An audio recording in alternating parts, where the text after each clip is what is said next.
লুডোস পছন্দ করে না এমন মানুষ কিন্তু খুবই কম পাওয়া যাবে। আসসালামু আলাইকুম এভরিওয়ান, তানিয়া কুকিং ব্লগস থেকে আপনাদের সবাইকে স্বাগতম। দেখতেই পাচ্ছেন একটা লুডোসের প্যাকেট নিয়ে এদিক ওদিক করছি, আর আমি এপাশ ওপাশ দেখতেছি যে আসলে লুডোসটার কি মেয়াদ আছে কিনা।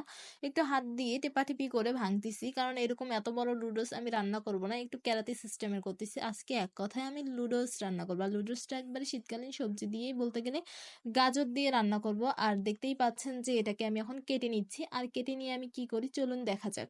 আর লুডোস তো রান্না করতে সবাই পারে, কিন্তু একটা মানে ছোট বাচ্চা লুডোস রান্না করতে পারে, কিন্তু আমি নিজে কিভাবে অল্প সময় লুডোসটা রান্না করলাম সেটা তো আপনাদেরকে মানে আপনাদের সাথে শেয়ার করব সেই ভিডিওটা।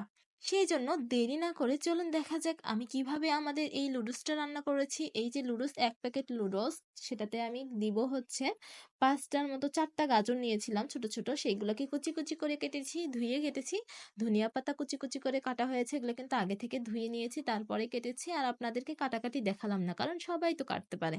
পেঁয়াজ কুচি নিয়েছি, কাঁচামরিচ কুচি নিয়েছি, এদিকে পানি বসিয়ে দিয়েছি। এখন পানিটা গরম হয়েছে, সেখানে আমি দিয়ে দিয়েছি লুডোসটাকে। এখন লুডোসটা কিন্তু ৩ মিনিট সময় ধরে একটু সিদ্ধ করে নিতে হবে। ৩ মিনিট না, ২ মিনিটের মতো নিয়েছি।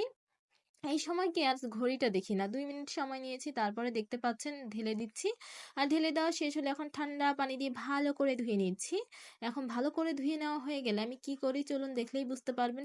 মানে কড়াইটাকেও এখন ভালো করে ধুয়ে নিচ্ছি। কড়াইটা যখন ভালো করে ধুয়ে নেওয়া হয়ে যাবে, তারপরে আমি চুলায় কড়াইটাকে আবার বসিয়ে দিব। তারপর দেখতেই পাবেন যে আমি কি করছি, কড়াইটা গরম হয়ে গেছে, এখানে আমি সয়াবিন তেল ঢেলে দিচ্ছি। এখানে সয়াবিন তেলের মধ্যে যখন গরম, মানে সয়াবিন তেলটা যখন গরম হয়ে যাবে, তখন সেখানে আমি পেঁয়াজ কুচিগুলো দিয়ে দিচ্ছি। আর পেঁয়াজ কুচি দেওয়া শেষ, এখন এখানে আমি গাজর দিয়ে দিচ্ছি। আপনারা ইচ্ছা করলে আগে গাজরটা দিতে পারেন, পেঁয়াজটা পরে দিলেও চলবে, কিন্তু এখানে আমার কোনো কিছুই হয়নি, খুব ভালোভাবেই হয়ে গেছে। একসাথে দুইটা দিয়েছি, এতে করে ফ্লেভারটা খুব ভালো হয়। আর দেখতেই পাচ্ছেন এখানে আমি হলুদের গুঁড়া, লবণ স্বাদ মতো দিয়ে দিচ্ছি। আর এরকম করে দেওয়া হয়ে গেলে আর আমি এখানে কি করি চলুন দেখা যাক।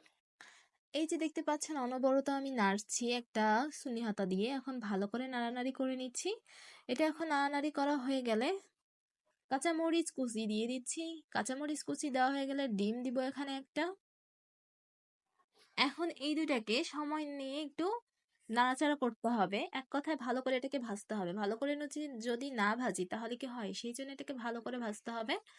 দেখতেই পাচ্ছেন সামনে, এটাকে আমি ভালো করে নাড়াচাড়া করে নিচ্ছি, আর এরকম করে আপনাদের একটু সময় নিয়ে কাজটা করতে হবে। এখন এটাকে সময় নিয়ে একটু ভাজাভাজি করলে যখন এটা সিদ্ধ হয়ে যাবে, তখন সেখানে আমি লুডোসগুলোকে দিয়ে দিচ্ছি। আর লুডোস দেওয়া হয়ে গেলে সেখানে আমি লুডোসের মশলা ব্যবহার করব। আর কি কি উপকরণ ব্যবহার করব দেখলেই বুঝতে পারবেন। এখন এখানে আমি একটু নাড়াচাড়া করে নিচ্ছি, তারপর মশলাটা দিয়ে দিচ্ছি এবং জিরা ধনিয়া গুঁড়া দিব, এবং সবশেষে এখানে দিব ধনিয়া পাতা দিব।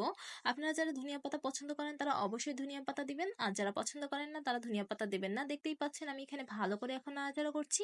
এখন ধনিয়া পাতাটা দেওয়া হয়ে গেছে। এখন এই ধনিয়া পাতাটা দেওয়া শেষ হয়ে গেলে ২-৩ মিনিট নাড়াচাড়া করলেই কিন্তু নুডলসটা কমপ্লিট হয়ে যাবে। আর এরকম করে আমি রান্না করি। আর আপনারা কিভাবে রান্না করেন অবশ্যই কমেন্টে জানাবেন। আর যদি ভিডিওটি ভালো লেগে থাকে অবশ্যই লাইক করবেন, কমেন্ট করবেন, শেয়ার করবেন। আর এরকম নতুন নতুন রান্নার ভিডিও পেতে গেলে অবশ্যই, এটা পুরাতন রান্না কিন্তু এটা আমি এভাবে করে রান্না করেছি, আর আমার চ্যানেলে সবসময় নতুন রান্নার ভিডিও আসবে ইনশাল্লাহ। সবাই ভালো থাকবেন, আল্লাহ হাফেজ।